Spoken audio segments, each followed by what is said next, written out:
Hello students, आइए बच्चों, आज हम आपको हिंदी ग्रामर में पर्यायवाची शब्द पढ़ाएंगे। आज का वीडियो में हम बताएंगे आपको कि पर्यायवाची का अर्थ क्या होता है और इसको किस प्रकार से हम प्रयोग करते हैं, कैसे प्रयोग करने से वाक्य शुद्ध होता है। तो चलिए हम आपको बताएंगे और आपको हम कुछ इम्पॉर्टेंट पर्यायवाची शब्द भी आपको हम सिखाएंगे। तो चलिए हम देखते हैं पर्यायवाची शब्द क्या होता है। पर्याय, पर्याय का मतलब होता है समान। पर्याय का मतलब होता है समान और वाची का अर्थ होता है बोले जाने वाले, बोले जाने वाले।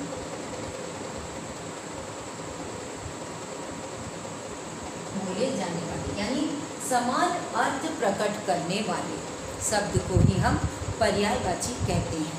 जिन शब्दों का एक ही जैसा अर्थ हो, नाम अनेक अनेक नाम से उसको हम पुकारते हैं, लेकिन उसका मीनिंग, उसका अर्थ एक ही होता है, इसलिए इसे हम पर्यायवाची शब्द कहते हैं। समान अर्थ देने वाले है, इसलिए इस पर्यायवाची शब्द का और एक नाम है समानार्थी शब्द। समानार्थी का मतलब समान अर्थ प्रकट करने वाले शब्दों को ही हम समानार्थी या पर्यायवाची शब्द कहते हैं। बच्चों, जैसे आपका बहुत सारा नाम है, हो सकता है आपका 2-3 नाम है, अलग अलग नाम से सब कोई पुकारते हैं, लेकिन बच्चों हो तो आप ही ना।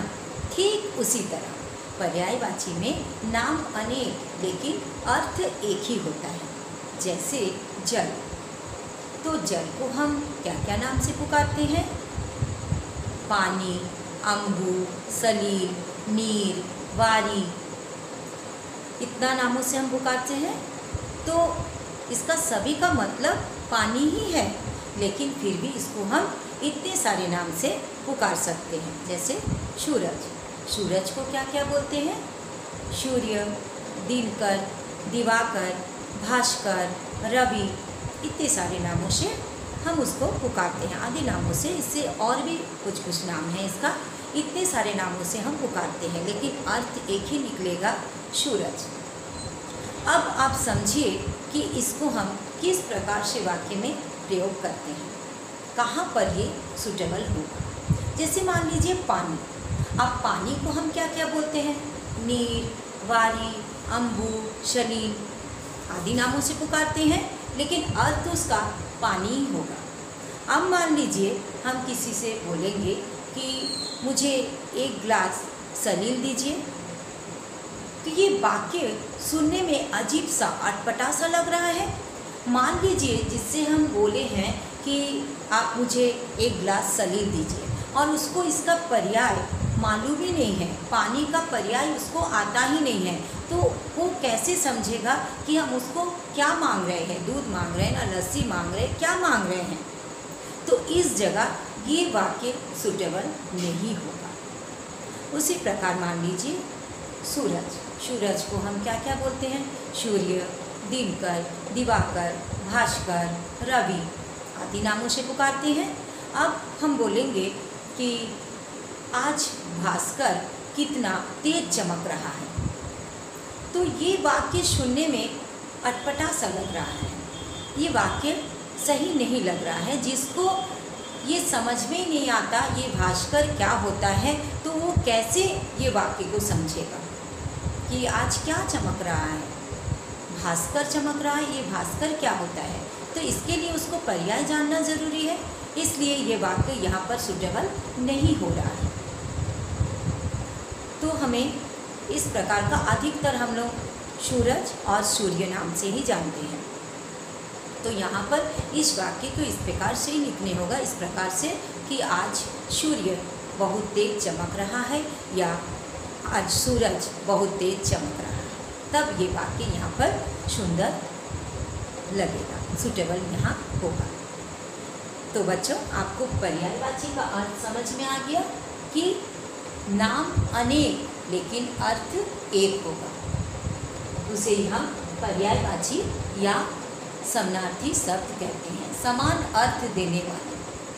शब्द को ही हम समानार्थी या पर्यायवाची शब्द कहते हैं। तो चलिए बच्चों, अब हम आपको कुछ इम्पॉर्टेंट पर्यायवाची शब्द सिखाते हैं। अब चलिए बच्चों, यहाँ आपको हम कुछ पर्यायवाची शब्द सिखाते हैं। शाम, पहला क्या है? शाम। शाम को हम क्या क्या बोलते हैं? शर्क, नाद, भुजंग। आज हम आपको तीन पर्यायवाची सिखाएंगे, और भी इससे अधिक भी होता है, लेकिन आपको हम तीन पर्यायवाची सिखाते हैं। पर्वत, पर्वत को क्या बोलते हैं? पहाड़, गिरी, नग, नग। शेर, शेर को क्या क्या बोलते हैं? सींग, सिंह, वनराज, वन का राजा है इसलिए ये वनराज। मृगराज, केसरी। सूर्य, सूर्य को क्या क्या बोलते हैं? रवि, रवि, दिनकर, भास्कर।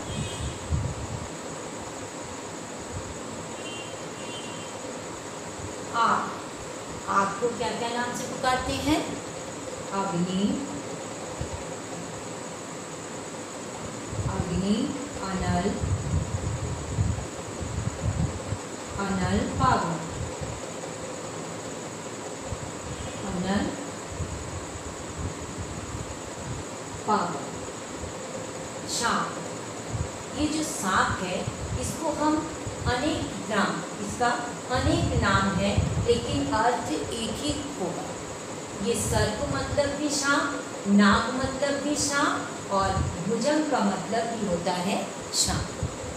पर्वत, पहाड़, गिरी, नग, शेर, शेर, वनराज, मृगराज, सूर्य, रवि, दिनकर, भास्कर। आग, अग्नि, अनल, पावन।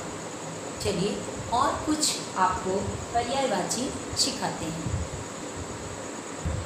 अब देखिए अमृत, अमृत को और हम क्या क्या नाम से पुकारते हैं? सोम, अमृत को क्या क्या बोलते हैं बच्चों? सोम, सुधा, पीयूष। सोम, सुधा, पीयूष।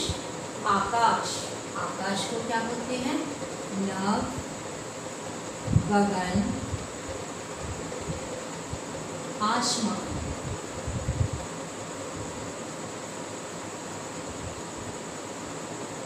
आकाश को बोलते हैं, क्या क्या नाम से पुकारते हैं? नभ, गगन, आसमान। आँख, आँख को क्या बोलते हैं? नेत्र, नयन, लोचन।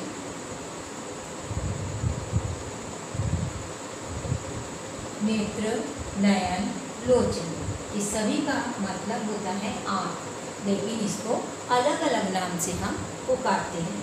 नेक्स्ट देखिए ईश्वर, प्रभु, भगवान,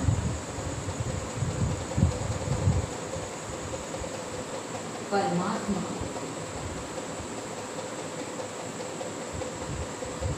परमात्मा, उन्नति, तरक्की,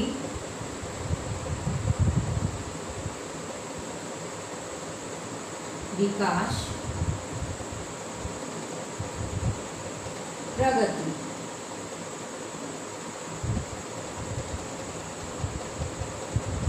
प्रगति। ईश्वर को हम क्या क्या नाम से पुकारते हैं? प्रभु, भगवान, परमात्मा। उन्नति, उन्नति को और क्या क्या बोलते हैं? तरक्की, विकास, प्रगति। अब चलिए और कुछ पर्यायवाची आपको सिखाते हैं। चलिए और कुछ पर्यायवाची आपको हम सिखाते हैं। कमल, कमल को और क्या क्या नाम से पुकारते हैं? सरोज, जलज, जल में उगने वाला इसलिए जलज। पंकज, पंख, कीचड़ में उगने वाला पंकज। कपड़ा, कपड़ा को और क्या क्या बोलते हैं हम? चीर, वस्त्र, अंबर।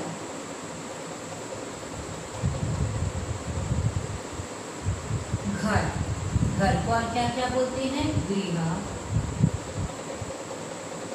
सदन, गृह, सदन, निकेतन।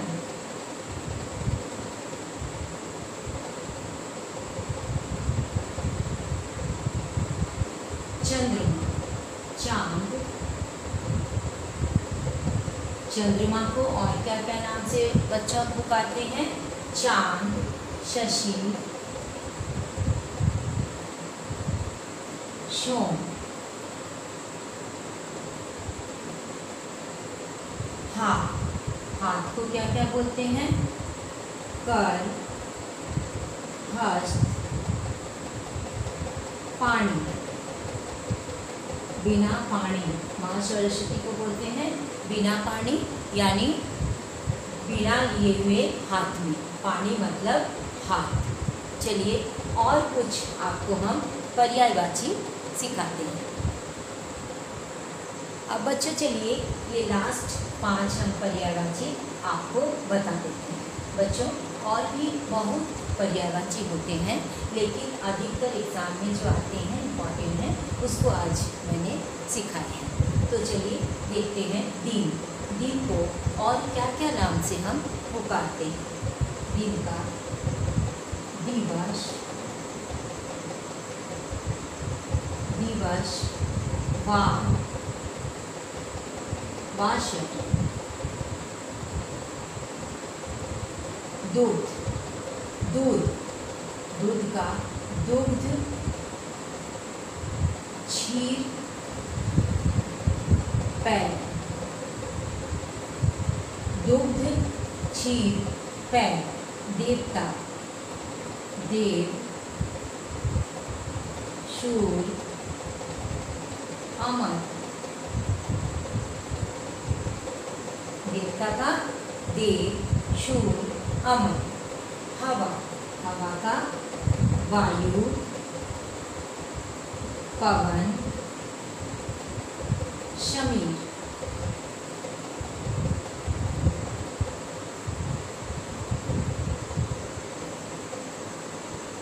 वायु, पवन, शमीर। नारी का स्त्री,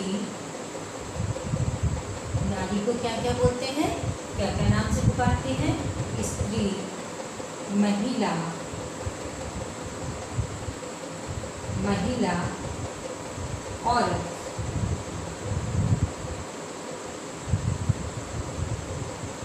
औरत, नारी को स्त्री, महिला, औरत। तो बच्चों ये सारा पर्यायवाची आप याद कर लीजिएगा, और अगर आपको ये पर्यायवाची समझ में आ गया तो लाइक कीजिए, दोस्तों में शेयर कीजिए, कमेंट कीजिए और सब्सक्राइब ज़रूर कीजिए। फिर अगले वीडियो में मिलते हैं। थैंक यू सो मच बच्चों।